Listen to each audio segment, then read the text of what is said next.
10 now. The Radio Wemo Breakfast.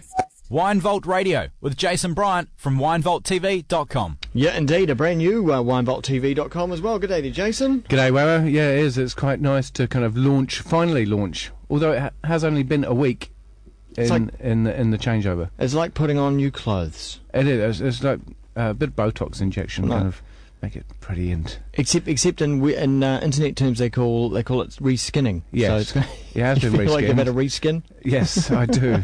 Yeah, can you not tell? That was a joke for the people who are watching rather than listening. Yeah. It's been a mad week though. It's been an insane week. This time last week there'd been no earthquake, tsunami, nuclear disaster, or pending nuclear disaster. Amazing, isn't it?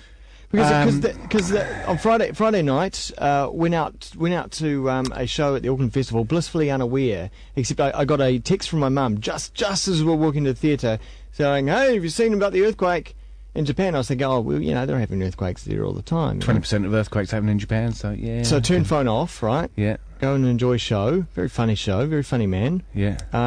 And then come out, and then I've got a few more messages come out going, oh, and then I try to get online on my phone, and for some reason my phone wasn't playing the game. Well, that's because it's not Apple. Yeah, it's because it's not an iPhone. So it was like it took me another half an hour to try and get any kind of information, and then and now we all know, of course. Yeah. We just sat there on the couch watching. We just put Maddie to bed, and we sat there on the couch watching the events unfold. Mm. And it was a 9/11 moment. For me, probably worse. Yeah. Because I'd never seen a tsunami in action live TV. Yeah. And so it was this kind of morbid curiosity. Yeah. And you could see little cars, and nothing was to scale. Yeah. You couldn't have anything kind of to measure the scale. So it didn't really feel like a tragedy. It just felt like a big kind of special effects movie that was happening right in front of your eyes. Just unreal, eh? That was it was, and then it was only kind of like the gravity of the situation kind of unfolded as people got on the ground, and you could then see the catastrophe that was the tsunami and earthquake. Yeah. I mean, and talking about in context of it being something we observe on TV, yet again, reality proves way stranger and way more full on than anything that can be created by a movie producer or Hollywood. It just and we can only talk about it in those terms because we observe it from afar through this little goggle box. Exactly. And then yesterday, WikiLeaks released some very important information about how the watchdog, the nuclear agency watchdog, had warned Japan and Fukushima 6 months and also 2 years ago about the potential catastrophe of an earthquake on that site. And so bearing in mind, it unfortunately a bad term, there'll be some fallout from that. But it wasn't the earthquake that caused it. I mean, what was the earthquake that caused the tsunami? But it didn't help. Yeah. Well, but the thing is, they had the thing was foolproof against the shaking. But we don't know, do we? But not against the tsunami. We don't know. We will never know because they happened in conjunction with each other, and we don't know whether this would have happened if the tsunami had not come through. Yeah. Certainly, it could have been possibly a lot easier. But I just get the feeling that we're not being told the whole story, and sometimes rightly so, because you don't want to scare your population. They've just had one of the most monumental catastrophes known to man, aside from the Boxing Day tsunami.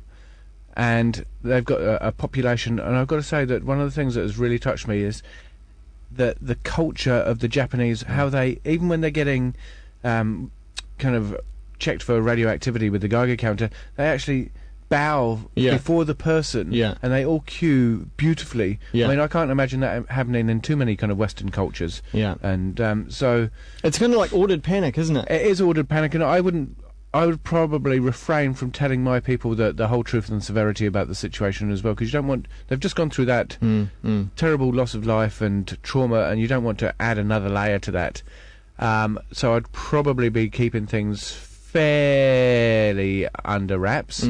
Obviously, the rest of the world, I mean, when people landed in Korea yesterday, the from the Japanese plane, they were tested for radioactivity, and there were extreme levels of radioactivity on these people. And also, I thought I knew a few things about Japan, and recently visited Tokyo. Had a wonderful time in that city. I was looking forward to going back sometime soon as well.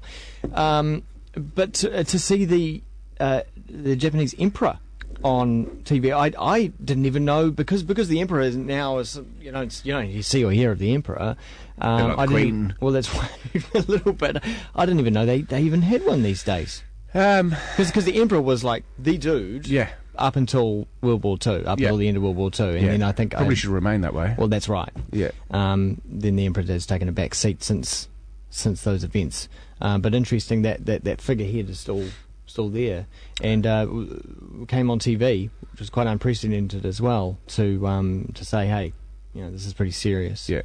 But we're going to get through this. And as a nation, and I know very little about the Japanese, and I don't want to claim any more than I know.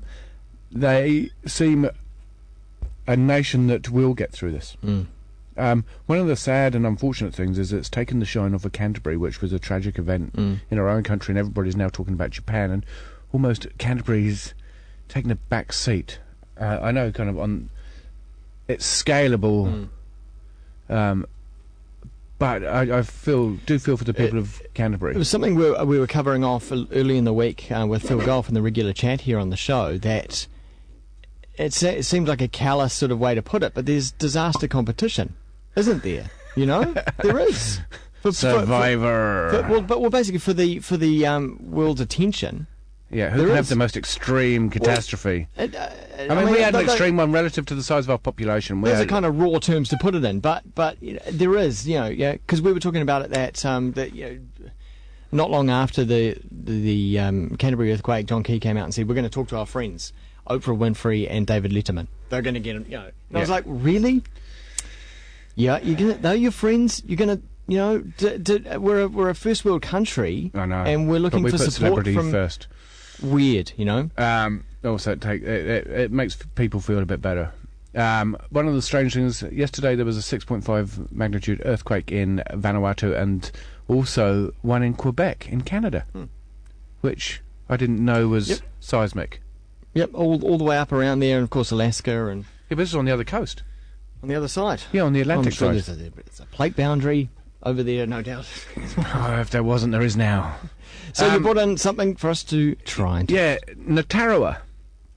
Now, this is a little 1994 Noble Harvest Riesling, and you'll see the golden amber.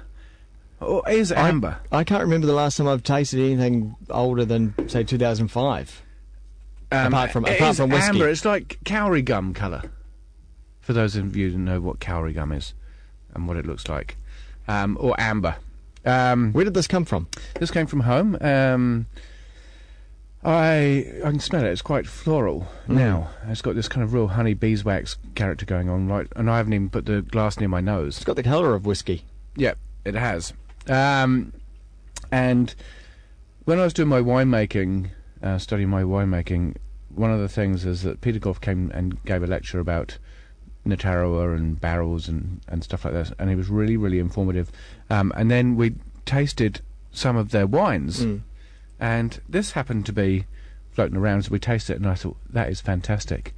It's an older version. I tasted also the 1989 Riesling, which was just the still wine, not the sweet wine, and that was fantastic as well. And so I thought I'd bring in this as a little celebration from the launch of the new skin of Wine Vault TV. Yep. And and just to say onwards and upwards, and also kind of raise a glass to Canterbury, because it's their Memorial Day today. Yeah. And also, unfortunately, the sad consequences of earthquakes, tsunamis, and nuclear power in Japan and the people there. That's also a timely reminder to enjoy what we have. Exactly.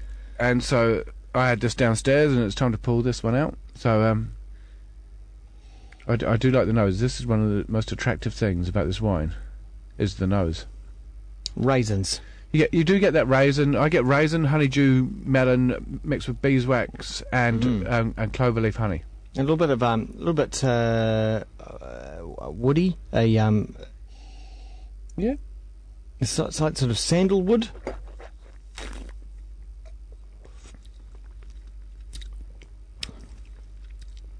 Crikey.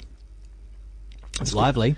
It is lively, and for 94, it's still very fresh and lively. It's got quite a lot of fruit character, sweetness to it as well. But funnily enough, it finishes almost on a dry note. Despite that kind of voluptuous, rounded kind of sweet fruit aspect, it finishes almost dry because the acid's still there. Yeah, it's do you like it? I do, but because it's I like it's it, not but as it's not as no. It's not as heavy as a sticky. No. But it is in that category. It was picked at 35 bricks.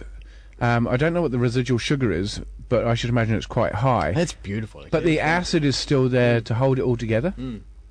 That's what I find exciting about this wine. Really nice, actually. Yeah. And I'm going 91, 92 on this. 99. 90. Oh, whammo. So generous today. Thanks very much, Jason. And what a treat to bring that 1994 bottle in. And let's hope this next week, until next week, is a bit safer for everybody. Yeah, indeed. Yeah. We'll see you at winevaulttv.com.